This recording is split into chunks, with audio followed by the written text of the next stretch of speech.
Bonjour à tous, je m'appelle Stanislas de Gatine, je suis associé d'EY et très heureux de vous accueillir dans ce podcast dans le cadre de la célébration des 30 ans du prix de l'entrepreneur EY en France.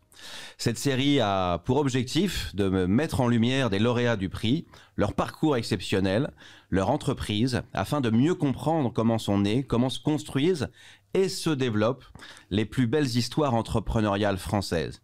Et si possible, inspirer les plus jeunes générations à se lancer dans cette grande aventure de l'entrepreneuriat.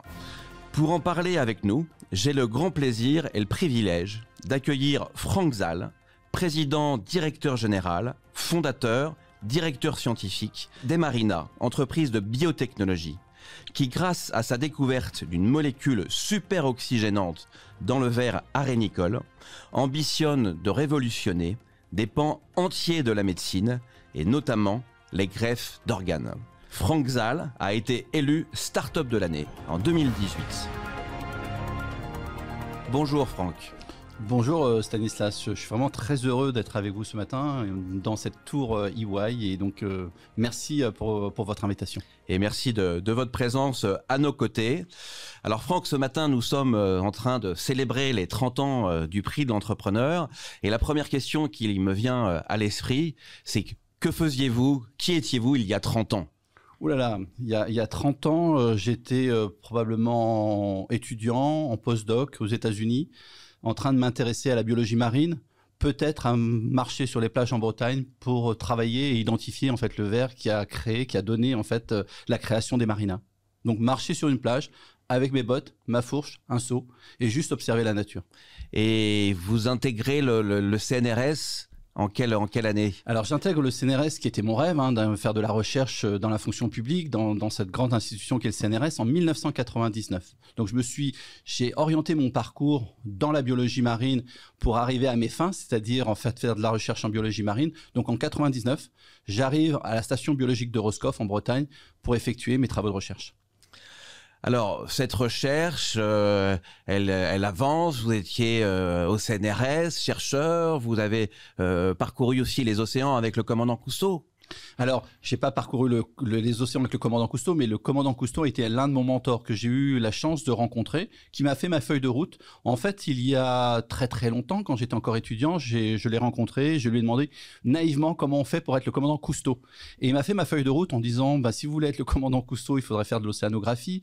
Si vous êtes bon, il faudrait faire une thèse et puis rentrer au CNRS. Et peut-être que vous allez avoir la chance de naviguer sur les océans. C'est ce que j'ai fait. En fait, j'ai suivi cette feuille de route. Je suis devenu chercheur, docteur en biologie marine et j'ai navigué sur la plupart des océans et plongé dans les abysses à plus de 3000, 4000 mètres au fond du Pacifique, de l'Atlantique, etc.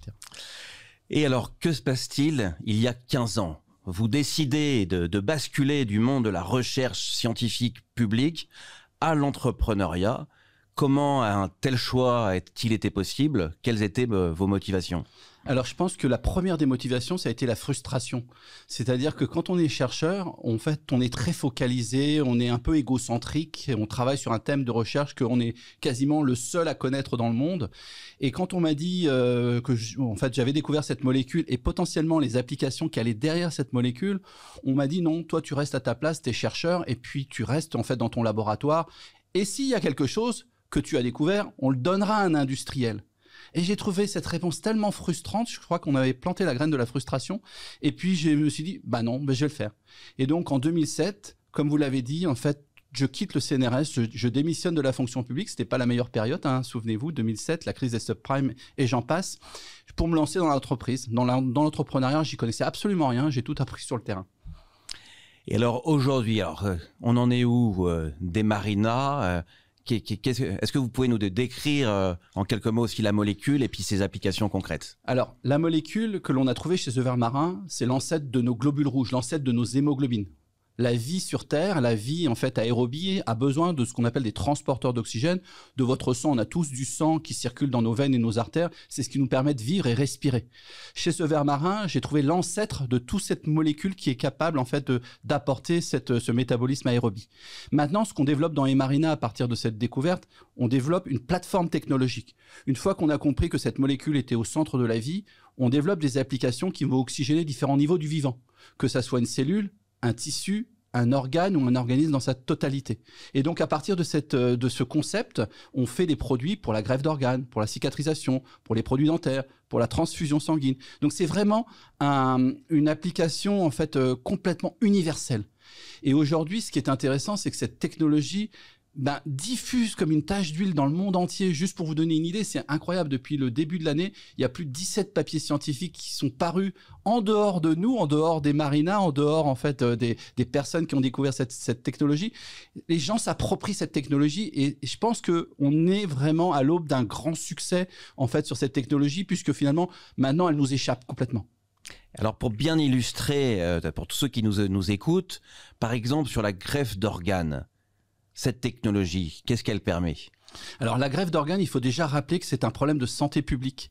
En France, il y a 24 000 personnes qui attendent un greffon. Sur ces 24 000 personnes qui attendent un greffon, 500 à 600 personnes vont décéder alors que l'on aurait potentiellement des greffons à leur donner, sauf qu'on n'a pas le temps de les greffer. Il faut savoir, encore un chiffre, sur 100 greffons, on va en perdre 50. 100 greffons, 50. Alors dans ces 50, 20, on va pas avoir le temps de les greffer parce que la greffe, c'est une course contre la montre. Juste quelques chiffres aussi. Quand on déconnecte un cœur, on a 4 heures entre le moment où on va le prendre chez le donneur pour le greffer chez le receveur. Un poumon, c'est 6 heures. Avec la technologie que l'on a, en fait, on peut donner beaucoup plus de temps en fait aux chirurgiens et surtout des organes en très bon état en fait aux chirurgiens. Aujourd'hui, cette molécule a été testée, est en test et a été testée en fait dans tous les CHU français nationaux et c'est un véritable succès puisque finalement aujourd'hui, encore une fois, il y a un engouement total en fait pour la technologie parce qu'elle est simple, elle est compréhensible et elle est vraiment très très simple à mettre en place dans un bloc opératoire. Et donc cette technologie, par exemple sur le greffon, on vient tremper dans un bain quelque part Alors, c'est un peu ça. Donc, le chirurgien va collecter le greffon. On va partir d'un rein. Le chirurgien, donc une personne décédée, mort cérébrale, le chirurgien récupère les greffons. Donc, les greffons, en fait, sont rincés par cette molécule. On rince, en fait, à l'intérieur du système vasculaire. On fait passer cette molécule, donc ça permet d'oxygéner l'organe en fait par l'intérieur et après on va baigner l'organe en fait dans cette solution et qui permet en fait de multiplier en fait la durée de conservation de ces greffons d'une façon exceptionnelle. Un poumon, au lieu de 6 heures, on est capable de passer 48 heures. Un rein, au lieu de 12 heures, on est capable de passer à 1 semaine. Donc en fait, on est complètement en train de révolutionner la logistique de la transplantation. La greffe ne devient plus un problème d'urgence. On n'est plus obligé d'aller se lever à 5 heures du matin pour aller faire des transplantations. On peut programmer aujourd'hui des transplantations. Et ça, ce n'est qu'une des applications parce que comme vous l'avez dit, en fait, cette molécule est une plateforme technologique avec de multiples applications. C'est exactement ça. Donc cette première application que l'on a développée, alors on pensait au démarrage que ça allait être simple puisque c'est un dispositif médical. La réglementation s'est complexifiée, c'est toujours un dispositif médical mais dans une nouvelle réglementation et cette réglementation qu'on appelle le MDR, peu importe, c'est devenu comme une réglementation autour du médicament. Mais ça, c'est la première application. On développe des produits également dans le domaine dentaire pour les maladies parodontales ou les périimplantites ou les gingivites où on utilise la molécule dans des gels. On utilise cette molécule également sur des pansements pour les personnes qui souffrent de plaies qu'on appelle des plaies hypoxiques chez les personnes qui souffrent de diabète. Mais également, aujourd'hui, on a à disposition donc au laboratoire de l'hémoglobine en poudre. Donc la poche de sang que vous voyez qui fait 450 millilitres, la poche qu'on voit, qu'on accroche sur le portique, qui a une date de péremption de 42 jours, une fois qu'on la prélève chez le donneur, nous on peut le garder 5 ans à température ambiante sans typage sanguin. Donc on a également une révolution totale en marche sur la transfusion sanguine. C'est prodigieux. Alors, et quelques chiffres, est-ce que vous avez quelques chiffres à nous donner sur Emarina, combien de salariés, combien de fonds levés, combien d'implantations aussi Alors, tout ça, c'est un long parcours. Déjà, il faut avoir bien conscience que quand un investisseur va miser en fait 1 euro sur une société de biotechnologie, il faut pas qu'il s'attende à avoir un retour sur investissement dans les quelques années qui suivent. En fait, quand on développe une innovation de rupture, c'est un peu la théorie de Schopenhauer. On passe par 3 phases. La première, quand j'ai dit que j'allais sauver des gens avec un verre marin, on m'a pris pour un idiot. Donc pendant 4-5 ans, j'étais un idiot. Ensuite, on va vous bloquer, on va vous mettre des bâtons dans les roues, c'est la réglementation. Et là, c'est dangereux, ce que vous faites est dangereux. Et maintenant, les gens me disent, j'y avais pensé avant toi, Donc, c'est devenu évident. Donc, ça, c'est une période qui va durer une quinzaine d'années. Et donc, on en est où aujourd'hui? Notre produit, aujourd'hui, est en fin de phase, en fait, d'essai clinique dans un essai double aveugle randomisé. Les résultats, on devrait les avoir avant la fin de l'année. Et donc, c'est 15 ans de développement pour en arriver là. Donc, c'est pas quelque chose qui va se faire en claquant des doigts. Pourquoi? Parce qu'on a tout développé. Ça venait d'un ver marin. On n'allait pas défauner toutes les plages de Bretagne. Donc, on a mis en place toute une zone aquacole qui produit nos vers marins.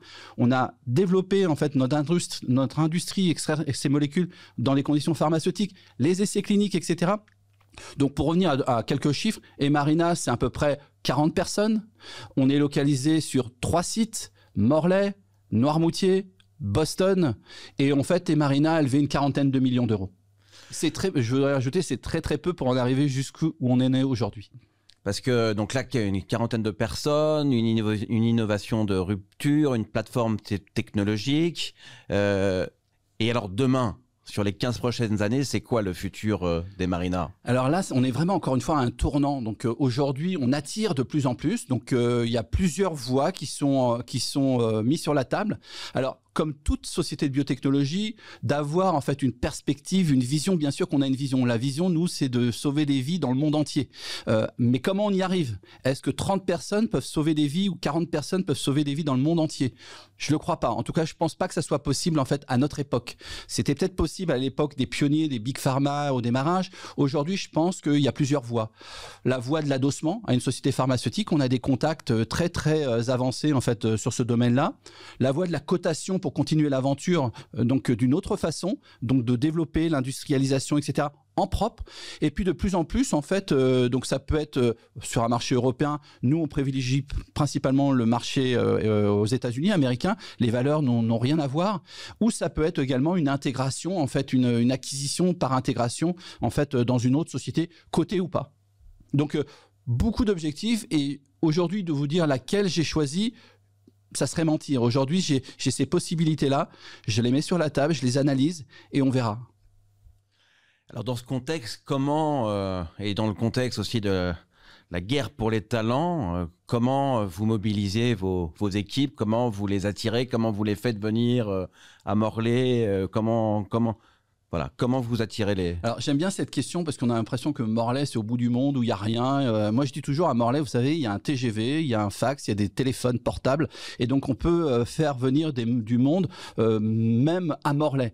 Morlaix c'est une ville qui attire, en tout cas le projet Emarina attire des talents à Morlaix. On n'a aucun problème de recrutement, les personnes viennent au projet et les personnes viennent au projet parce qu'ils ont entendu parler de la société, ils ont entendu parler de la finalité qui était la nôtre, sauver des vies. Et donc, on n'a pas de problème de recrutement, en fait, dans Emarina. Quand on dit que en fait les provinces comme ça un peu éloignées repoussent les personnes qui veulent travailler dans ces sociétés un peu éloignées en Bretagne, dans le Finistère Nord, je peux vous dire que c'est pas du tout le cas. Et encore moins depuis le Covid où les personnes veulent avoir un autre mode de vie et venir travailler en province. Donc, sauver des vies, ça motive suffisamment de personnes pour rejoindre les équipes d'Emarina. Je le pense, sauver des vies, c'est vraiment un leitmotiv, c'est vraiment en fait une mission que l'on a. Quand je me suis lancé dans cette aventure, c'était pas une histoire d'argent, c'était pas une histoire de valeur, c'était pas une histoire de... C'était vraiment la motivation qui était la mienne, c'était...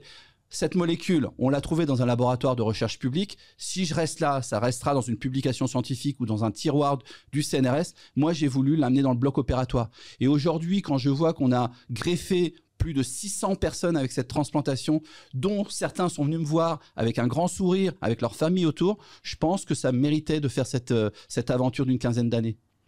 Alors, si on fait un peu une rétrospective finalement sur ces 30 ans de parcours, quelles seraient vos recommandations pour des jeunes ou des jeunes chercheurs? Est-ce que ça vaut le coup, un tel parcours? Est-ce que vous le referiez? Est-ce qu'il y a des choses que vous changeriez? Alors, bien évidemment, ces 15 ans en fait d'expertise, de vécu, etc. M'ont amené beaucoup d'expérience. Donc maintenant, j'ai beaucoup d'expérience. D'ailleurs, il y a beaucoup de sociétés de jeunes qui m'appellent pour me demander des contacts, des informations, etc. Non, je referai certainement pas la même chose parce que j'ai appris de mon expérience. Par contre, oui, je me relancerai en fait dans le chemin entrepreneurial. C'est tellement valorisant. C'est-à-dire que vous savez pourquoi vous travaillez. Donc, je pensais pas que que ça allait être si long. Vous savez, quand un jeune fait un business plan, il est enthousiaste avec son business plan. Donc moi, j'ai appris que les business plans, ça changeait tout le temps. Donc voilà, je veux dire, c'est allez-y, foncez, n'ayez pas peur. Donc c'est possible. Si vous y croyez, c'est possible. Donc moi, j'ai envie de leur dire, lancez-vous. Et alors, vous avez eu le prix de la start-up en 2018. On fête aujourd'hui cette année les 30 ans du prix de l'entrepreneur en France. Qu'est-ce que vous a apporté ce prix et qu'est-ce que vous souhaitez à cet anniversaire des 30 ans du prix de l'entrepreneur, pour tous ceux qui vont concourir cette année notamment? Alors déjà, ce prix est incroyable. C'est-à-dire que c'est pendant pas mal de temps, il y a la lumière en fait sur vos technologies. Alors pas sur la personne, bien sûr, la personne représente l'entreprise, mais il y a en fait une mise en lumière en fait de tout ça qui dépasse la France en fait. Le prix de l'entrepreneur, on en a parlé aux États-Unis, donc on savait qu'aux États-Unis, j'avais obtenu, ou la société Marina avait obtenu ce prix-là. Donc c'est vraiment en fait un label. C'est vraiment un label qualité. Et puis c'est aussi, il faut prendre ça avec beaucoup d'humilité. Parce que je me souviens de cette soirée où on m'a remis ce prix dans cette grande salle où vous avez ce parterre d'entrepreneurs de toutes les régions, de des petites entreprises, des grandes entreprises, etc. Vous avez le poids de tout ça en fait autour de vous et puis vous dites waouh. Et donc c'est vraiment ça. Et donc moi j'ai eu beaucoup de fierté à recevoir ce prix. Pour ceux qui vont recevoir ce prix, je leur dis allez-y, inscrivez-vous, faites-vous identifier, mais vous lancez-vous. C'est vraiment un prix extrêmement prestigieux. Je ne sais pas si vous, Stanislas, vous en avez conscience. En tout cas, on en parle partout dans le monde de ce prix. Et donc c'est un label extraordinaire pour une entreprise. Franck Zal, un grand merci d'avoir été avec nous ce matin et nous souhaitons collectivement une grande réussite à Marina et à son leitmotiv de sauver des vies. Merci à vous Stanislas, et vraiment j'étais très heureux de faire cette interview avec vous. Merci. Merci à vous.